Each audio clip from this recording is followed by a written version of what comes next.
Hello and welcome to this week's episode of the Edges and Sledges Cricket Podcast brought to you by Siad. I'm your host this week, Ashwin. I'm joined by Varun for I want to say first 2/3 of this show, because for the last third, we have a very special segment that DJ is going to bring to you. But it's going to be a little bit of a different format where instead of kind of taking one break at the halfway point, we're going to split this show up into three segments this week and try something a little bit different. So bear with us.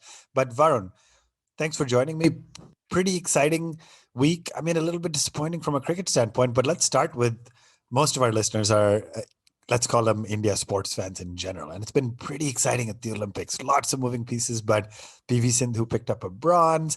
The men's hockey team has now qualified for the semifinal, one win away from a guaranteed medal after 40 plus years. So pretty exciting in the world of sport before we get into cricket.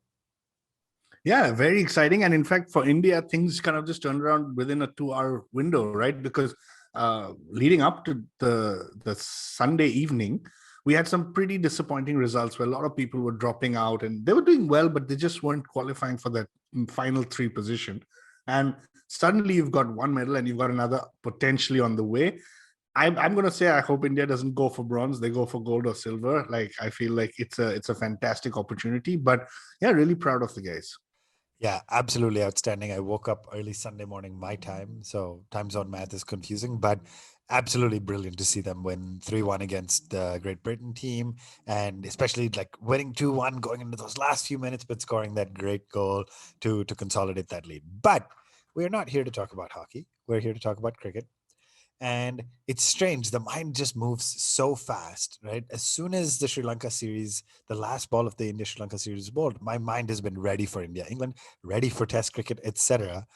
But we can't get quite there before we spend a few minutes talking about wrapping up the India Sri Lanka T20 series. So, Varun, pretty disappointing. A little bit upsetting, honestly, to watch the way that series wrapped up. DJ predicted 3-0 for India. You and I predicted 2-1. So let's start with what happened, right? Like India ended up losing the series 2-1, but not for, I mean, we already went in thinking this was an India B team or C team. It ended up becoming basically whoever was available. Do you want to talk our listeners through that really quick? Yeah, sure. So it was really interesting because we got news that Krunal Pandya has tested positive for COVID, right? And that was disappointing. And it's tough, right? It's tough for teams. It's tough for the individuals. And so as part of this, I think 8 people had tested, and not tested. 8 people were close to Krunal Pandya just before he got tested. Of course, there's the Mumbai Indians clique. So Hardik, Ishan, Surya Kumar Yadav, they were all part of it. But Prithvi Shaw, Krishnappa Gautam, Deepak Chahar, and Manish Pandey were all in close contact. And so what that meant is that they all had to isolate. I'm guessing the way this works is that you isolate people who were in the immediate contact. But I find it hard to believe that as a team who trains together every day, you didn't have to isolate others. Anyway, all went along well. These 8 had to isolate.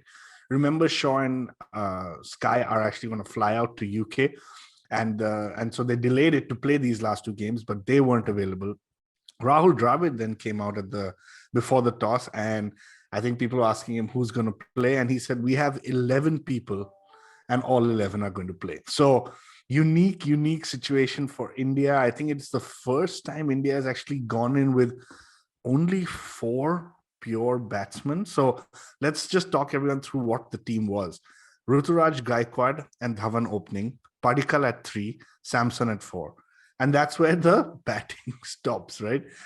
Remember, apart from Dhawan, nobody's really a shoe-in into the playing 11 of India. So tough situation for India. But I was personally very optimistic because Gaikwad and Padikkal have done so well at the IPL. After Samson, you had Nitish Rana, and that's when the tail starts. You've got Bhuvi, who is actually batting at number 6 for India, which is something that Hardik Pandya bats at. And remember, you got Jaddu to follow. Then we had Saini, Kuldeep Yadav, Rahul Chahar, Chetan Sekaria, and Chakravarti. So it's almost like, 1, 2, I'm just counting as we speak. I think we had like 5 number 11s batting in this game. So always going to be tough for India. I think they took a very positive approach by saying, let's play. India made 132 for 5 in 20 overs. Again, keep in mind, it was a unique innings because all 20 overs India batted, and they lost only 5 wickets, and that was done on purpose because not to expose the tail. Nobody really got going. Everyone was around the 100 strike rate mark, and I would say overall disappointing innings in any T20 game anywhere in the world. 130 is never going to be enough, and so Sri Lanka came out and chased that pretty comfortably. I mean, they did win in the 20th over to give the Indian bowlers credit, but yeah, it was pretty much Sri Lanka's game from the start. Yeah, really good summary. I mean, so a couple of quick things I want to ask before we talk about the third ODI. Bhuvneshwar Kumar batting at 6. Was it 6, 5, 6? Yeah, it's Yeah, 6. six. Like unbelievable, right? At this point, would it almost have been better, you think, if Dhawan and Dravid huddled together and said, look, the match has been delayed one day. There's turmoil in the camp. COVID-19 has affected everybody for the last 18 months, etc. And unfortunately, we're not quite out of it the way we had hoped. But do you think it would have been smarter to just like to call it off? I know you said it was a positive move by the Indian camp, Yeah. No, but I thoughts? think it would have. I mean, what I was personally hoping for is that Dravid just comes out at number 3.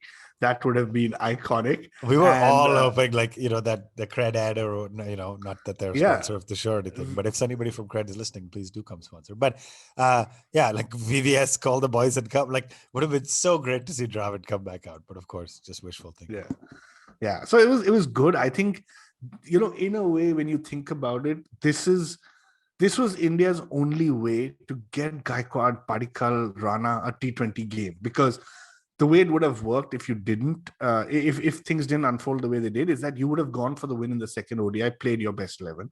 People like Shaw and Sky are going to they're close to making it to the playing 11 of the Indian team, and so they would have got to run all the way. And so people like Padikkal, Gaikwad would have never got an opportunity. So I take the positive in this, that they got some game time. They probably realized, hey, international cricket is different to just playing in IPL. Of course, there's a lot of debate around the pitches. They were slow. It was so difficult to bat on. While watching it itself, you could feel like the ball was just not coming onto the bat. But to answer your question, I think India did the right thing by going ahead. So at the wrap of the second T20, the team would have been thinking, hey, we ended up losing this match, but we lost it only by 4 wickets and with only 2 balls to spare, right? Sri Lanka took 19.4 overs to chase it down.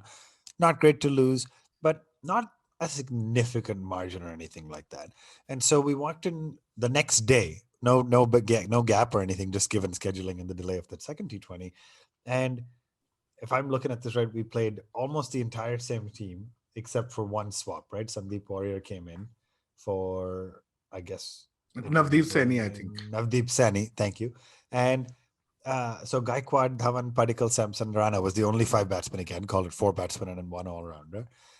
This time the story went a little bit differently, right? Varun, obviously great bowling by Sri Lanka and one player in particular who you mentioned, but 81 for 8 in 20 overs. I mean, I don't know. You talked about the strategy to defend the tail from coming in and so bat out the full 20 overs. We did again this time, but I mean, 81 runs. I can't remember the last time I saw a team make 81 without getting all out. And in 2020, so walk us through that. Yeah, so I think they were a little bit confused in their approach, right? Because they had the experience of the previous game. They knew it's going to be tough for the tail. They also knew it's not easy for even a Rana and Samson with the old ball and facing the Sri Lankan spinners. So I think what happened this time is they just got very confused as to what's the right approach. Because, if you think of the team messages, one, go hard at the start so that we have runs on the board. Two, bat around Dhawan. And three, then make sure you keep wickets in hand towards the end. Now, all three kind of didn't happen, right? Dhawan got out 0 of 1 ball. And the minute that happens, he's your most experienced player in the team. In fact, I'm probably sure he's played more T20s than the entire rest of the other 10 combined. Yeah, I haven't looked up the stats, but that feels Yeah. pretty right. Yeah. Yeah. So Dhawan went early. Gaikwad and Padikkal was struggling. And the guy who's really disappointed me and disappointed himself, I'm sure more than anyone, is Sanju Samson, right? Just not able to take advantage of this golden opportunity for him. Look, in the India T20 squad, he is going to be fighting with people like Pant and Sky and Kishan for a slot, right? And he's a class batsman. He hits it very cleanly, but can't help but think every time he gets a shot for India, he comes up falling short. And he's not 21 anymore. He's 26, 27. He has a future ahead of him, but if you don't take advantage of these opportunities, I mean, just think of how brilliant this would have been if in the second ODI he scored a 50, in the third ODI he scored a 75. You're going to have to really think hard how to keep him out of the squad. And I mean, look, we've deviated a little bit, but sure, Sanju Samson is the captain of the Rajasthan Royals. Sure, he's going to play in Sharjah. Very honestly, the first game of the second phase of the IPL, he'll probably hit 100 because that's what he does. But overall, it's not getting him anywhere. I don't see any growth. I don't see any evolution. Uh, this match was particularly disappointing, and I messaged you guys about this. Bhuvaneshwar Kumar came into bat at 4.5 overs, right? I mean, he doesn't even come in usually with 4.5 overs to go in a T20 game. So overall, very disappointing. The minute your top order was kind of unraveled for what, 25 for 4, 36 for 5. At 36 for 5, I think the tail did a pretty good job to get them for 81. So Yeah, it's actually, when you put it that way, it's actually not bad given that you have what, 5 number 11s, like you said. So really disappointing, let's be honest. But let's call out the one bowling performance that got us there, right? There was one man who got Gaikwad early on, then Samson, then Bhuvi, and then picked up Varun Chakravarti at the end. So Varun, pretty safe to say I'm setting you up to give our first Seat Award of the week. yeah, Seat Secure Drive Award this week definitely goes to Hasaranga. I personally was so impressed with him. He's got that resilience. He's got the skill, and I'm not going to be surprised if a team picks him up in the IPL next year because he really showed that he's got different kind of aspects to his bowling. I really like the way he handled himself, and very honestly, the Indian batsman had no idea how to play him. So yeah, he's our Seat Secure Drive player of this week. Awesome. And so let's quickly come down to any kind of bright spots we could absolutely find. Sri Lanka chased us down in 14.3 overs. Honestly, nobody batted great, but when you only have 82 runs to chase, nobody needs to Yeah, bat I great, right? mean, yeah, that's right. And so as we were going through it, not a lot to be super excited about. But going into this series, you said you were pretty excited from a leg spin standpoint about our man Rahul Yep. Chahar.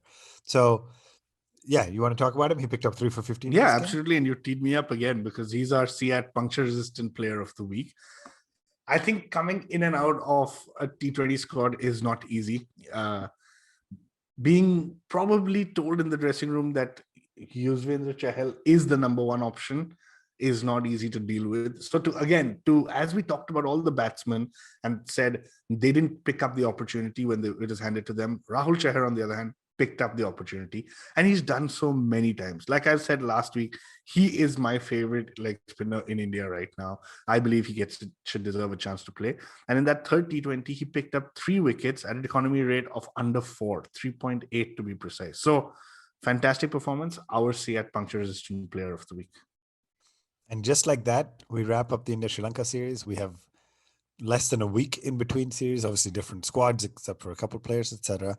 We are going to take a quick break at right now. And when we come back, we're going to talk a little bit about the India side of the India-England series. So don't go anywhere. We'll be right back. Welcome back to the Edges and Sledges Cricket Podcast. Varun, at the time of recording this, 3 days out from the first test match against England, it's almost amazing how, like, of course, you and I watch a lot of sports, so we're used to this, but it's almost amazing how the mind quickly pivots from ODI and T20 in Asian conditions to the shortest lead time ever to going to play 5 test matches now against England. But are you excited about the series? How are you feeling about it going into it? Yeah, it's been so weird. It's like the whole summer we've been waiting for this series, and it was great that the BCCI tossed us a little bonus in the middle to watch India versus Sri Lanka. But this is the main series. Your main players are there. Your opposition is one of the best in the world. So I am really looking forward to this series. Also, it's a 4-match series, and remember, guys, from literally 4th August all the way till mid-November, I think there is non-stop cricket now. So it's a great time to be a cricket fan. Yeah, so I'm just double checking which of us said it. It is a 5-test series, actually. Oh, sorry, it's a So 5-test series. That's right. 5 full test matches, which is going to be really exciting. But yeah, like you said, lots of cricket. I think that as soon as this ends, we go straight into IPL. As soon as IPL, we go straight into T20. So a lot to be said for players and the kind of toll it takes on them, both mentally, physically, etc. However, while we get into it, we're going to enjoy the Test cricket. So 5 tests coming up.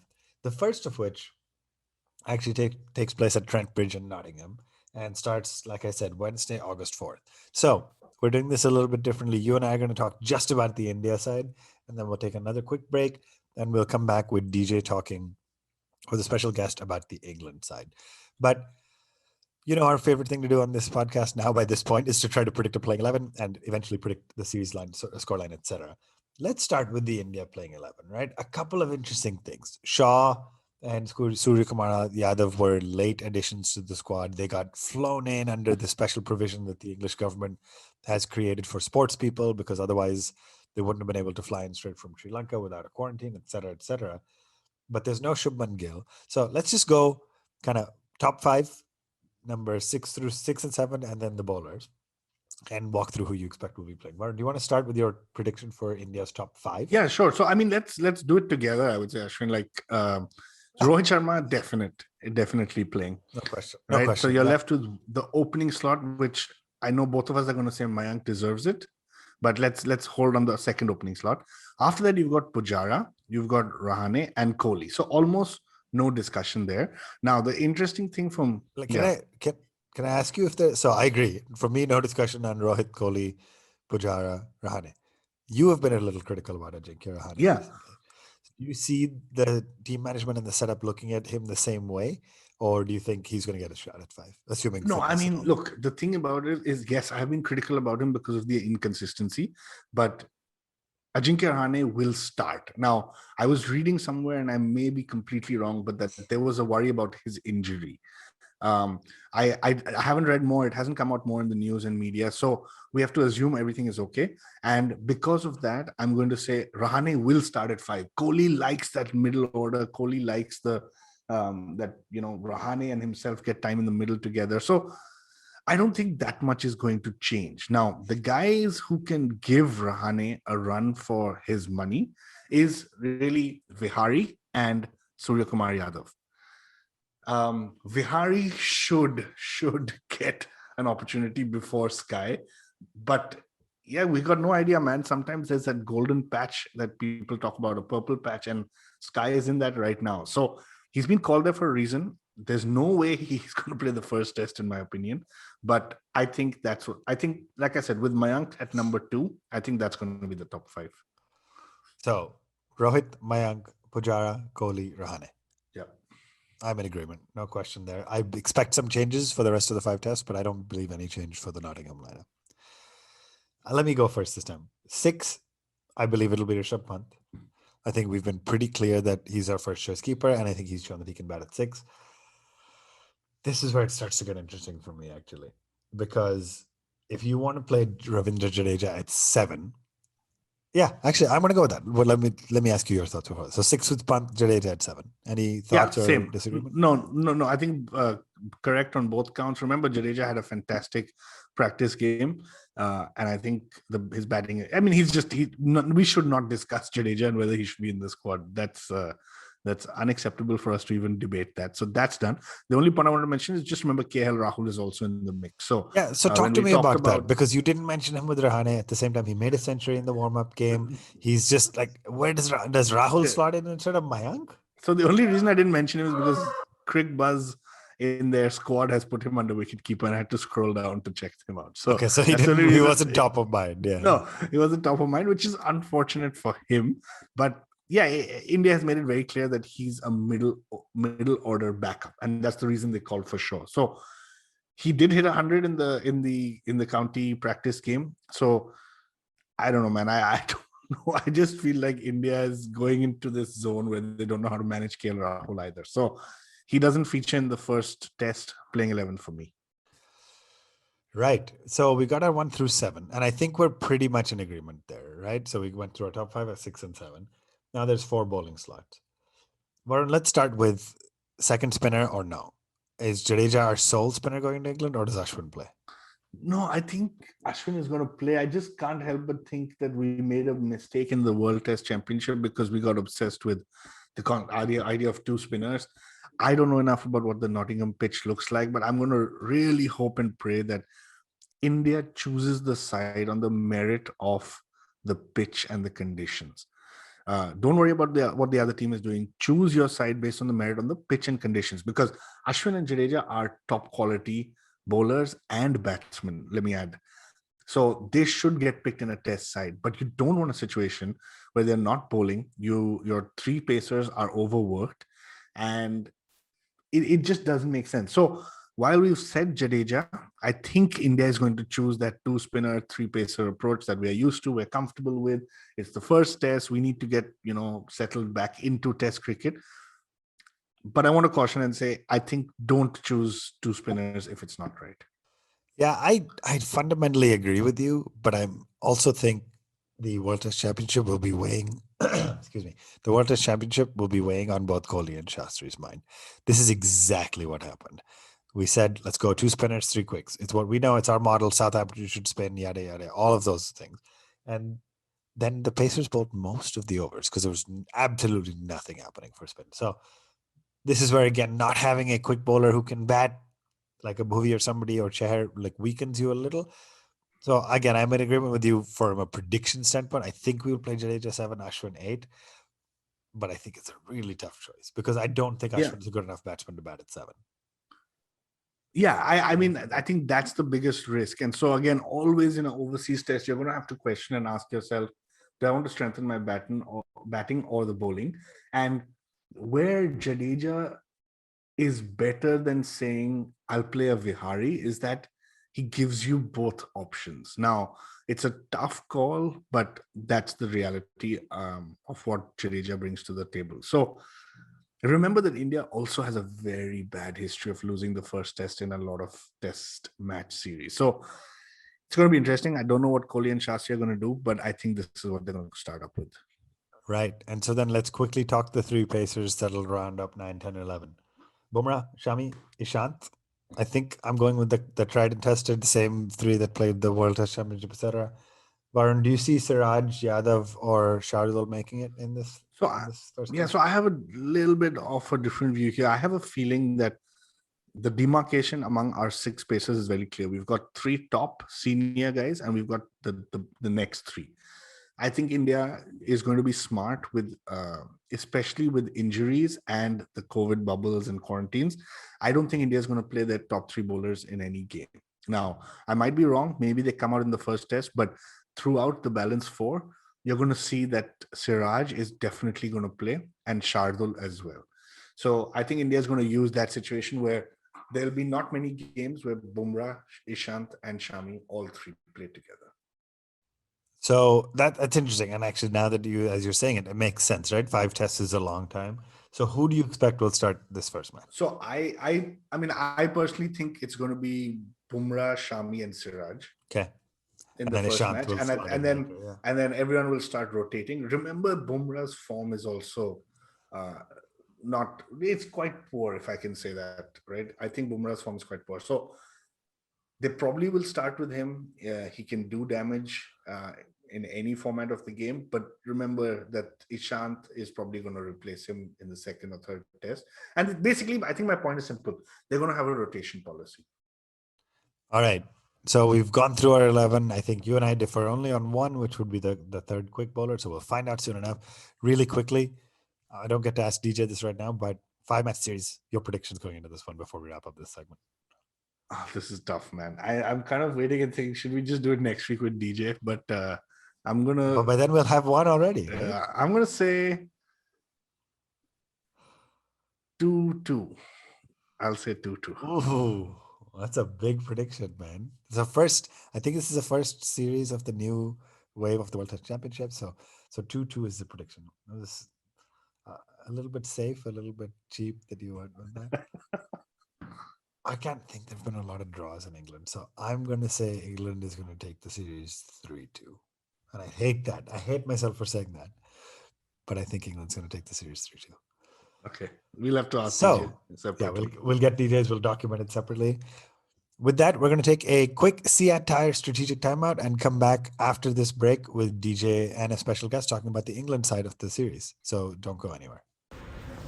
Welcome back from that SEAT strategic timeout. This is DJ, and I've got with me Ross Legg of the Cricket Podcast. This is actually the first time we're doing this. We are at a cricket game. Ross and I are playing. That one's just been hit for 6 over the trees. And we're here to talk with Ross about the England versus India Test series, and we're going to try and get the England perspective on things. Ross, well batted today, by the way. Nice 50 from you. Oh, you were almost close to chasing me there. We had 47, and then we both succumbed to the same slower ball from the same bowler. Yeah, it was the greatest ball ever. Off cutter, pitched off, hit leg. But Ross got 50, so well played. But Ross, let's chat a little bit about this England versus India Test series. So, all the discussion was around pitches in the early part of the year when England were out there in India. What are the pitches going to look like this time around? They'll probably be a little bit greener than the ones we saw. They'll represent more cricket pitches than I'm not really sure what Dust Bowls and the other one was prepared in Ahmedabad. Sporting spinning tracks. I do think though with India's bowling lineup, actually, yes, there is a slight advantage to England with Anderson and Broad, and Ollie Robinson kind of showed his skill as well. But I think people like Shami, people like Ishan they'll trouble the batsmen. And people like Dom Sibley and Burns, in fact, England's top 3 major questions are still remaining over them. So we'll see. It's going to be a pretty challenging tour for India, but I think they'll be okay. Yeah, but the big news is Ben Stokes has decided to take an indefinite leave from cricket for mental health reasons. Of course, he's been a massive player for England in the past. He played a huge part in the last series these teams played in England. How big a blow is that going to be for the England cricket team? It's huge. It's absolutely huge. I think England were already up against this Indian side. I mean, you saw they might have succumbed in the World Test Championship final, but this India team is a serious Test team that travels well, I think. When it comes to Ben Stokes, it throws the balance completely off for England. It's been a mega advantage for England over the years to have someone like Freddie Flintoff who could kind of bat and bowl, Ben Stokes, and it gives you that difference, and it's something that India don't have, right? They've got Ashwin, they've got Jadeja, but they don't have that batting and bowling like a seamer. For England, he's been a supreme player for the last 2 or 3 years, and I mean he's already gone down in the annals of history because of that Headingley knock. But I just think it's going to put everything out of kilter. I mean, Chris Silverwood, I think, he's not really been fond of picking a spinner, and yet I think the impact on this is that Dom Bess and Jack Leach probably won't get a look in the first 2 games, maybe 3 games. I think if they play at Old Trafford, they might have to play a spinner, but it's really, really difficult for England now to find that balance. The seniority in the batsmen just isn't really there. Like if you look at that middle order of Ollie Pope and Dan Lawrence, Butler's kind of there, but I mean it's a little bit worrying. So what I think I'm hearing is that they're going to miss his batting more than his bowling almost. I think so. Yeah, I think he's the like you say at club cricket. He's the senior pro, right? In that team, he's Mr. Reliable. He's averaged over 45 in the last 2 years, and I think when he's on it, he's seriously on it, and people are scared to kind of play against him. Ashwin's probably a little bit gutted as he's a bit of a bunny for old Ravi Ashwin, but I think I think England are probably going to struggle without him. Yeah, and we wish him well, of course. We hope he's back in England colours soon. He's a great cricketer, and everyone enjoys watching him. He's made a great comeback after that night out in, I think it was Leeds? Bristol. Bristol. So let's talk a little bit about that batting lineup. So you mentioned it briefly. Questions around the top 3 still? Yeah, I mean, I don't rate Zach Crawley at the moment, and it's really, really difficult. And England have always got this sunk cost fallacy kind of in there. They've been picking Zach Crawley for I think it's 13 Test matches, and yes, hitting 267 against Pakistan was a fantastic innings, but there's a bit of consistency around when it comes to Test cricket. And averaging 9 or 12 or whatever he averages if you take that score away is really worrisome. When you've got Joe Root, who's he's not scared to bat at 3 but prefers to bat at 4, it makes no difference when you're 10 for 2 every single time, right? Roy Burns managed to hit a century last time, kind of out pretty much, and hopefully gets a bit of a run in the side. He's proven that he can kind of hit runs in those difficult circumstances. But again, do we have the ability in that top order? I'm just not convinced. Could see Hasib Hamid come back in, right? Who played pretty well against India last time out. So is it Hamid, Rory Burns and Zach Crawley, the top three? Is Dom Sibley getting in there? I think Dom Sibley's... I think England's setup when it comes to the top order is try and see off, under Chris Silverwood definitely, has been try and play as many overs as possible, like you should do with your top three. Dom Sibley is one of those people who can be like KL Rahul, can be the ball eater. But in this cricket, it's okay. In T20 cricket, you wouldn't have Dom Sibley. So I think it's going to be Sibley and Burns opening up. If I was a betting man, it's probably going to be Zach Crawley at that three. But don't be surprised if you see Johnny Bairstow in that position as well. Like England at the moment, their selection's been pretty embarrassing over the last 2 years, and even with the COVID rotation policy, it's been a disaster for the Test team. Yeah, so I mean, I think the one fixture is likely to be Joe Root at 4, followed by Ollie Pope at 5, Joss Butler at 6. Who bats 7 in this team? Is it Dan Lawrence, or are you going into the bowlers by that stage, or the all-rounders with Sam Curran, who scored so many runs against India last time around? Yeah, and this comes back to the Ben Stokes gap, right? So do you have to fit someone in there? Is Joss Butler actually better at batting at 7 in that team? Don't know. Again, he's over the last couple of years, he's proven that he can be a Test match batsman. I think Ollie Pope has got serious questions. Like, he's supposed to be like the prodigal son kind of thing. Of Ian Bell. And it's great if you play at the Oval every week and you're coming up in county cricket and you're just like, I've hit another 100, I've hit another 100. It's great, but you're batting in the best place to possibly bat against a county championship lineup from, I don't know, Derbyshire, and you're just like, okay, well done, mate. It's a little bit different to coming up against Ashwin, Jadeja, Shami, Ishan and Bumrah. I think when it comes to that number 7 slot, England will probably have to go with some all-rounding bowler. I think Chris Wokes will have to play, but someone like Sam Curran probably takes that position now. Ollie Robinson could prove that he could bat. Yeah. But I think that's the bit. It's going to be really flexible. We're going to have an interesting 7, 8 and 9. So we'll see what happens, I think. I think we will see what happens. Anderson and Broad obviously will play together for a change, which is I think going to be quite nice for them.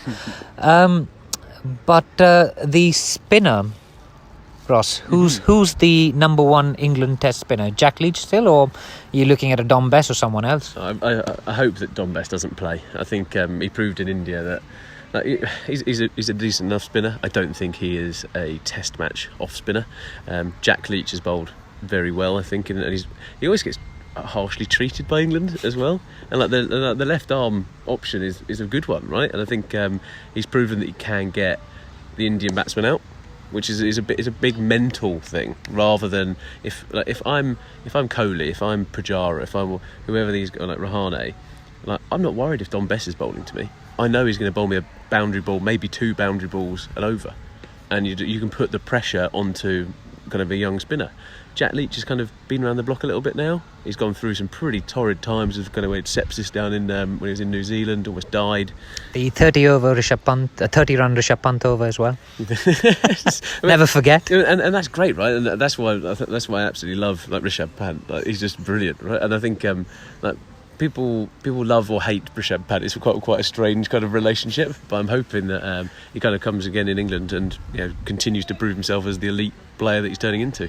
Well, it promises to be a cracking series. So, Ross, I'm going to ask you for your prediction. And how is England going to win this series? Because I'd imagine you're predicting an England win. I don't think we are going to win the England. Do you not think so? No, I think it'll be 3-1 to India. I think the weather. Strong words, guys, on the record. Yeah, I think the weather is definitely going to play. I mean, we are sitting here in the 1st of August, and it's been drizzling all day, and. Let's hope things improve for Wednesday.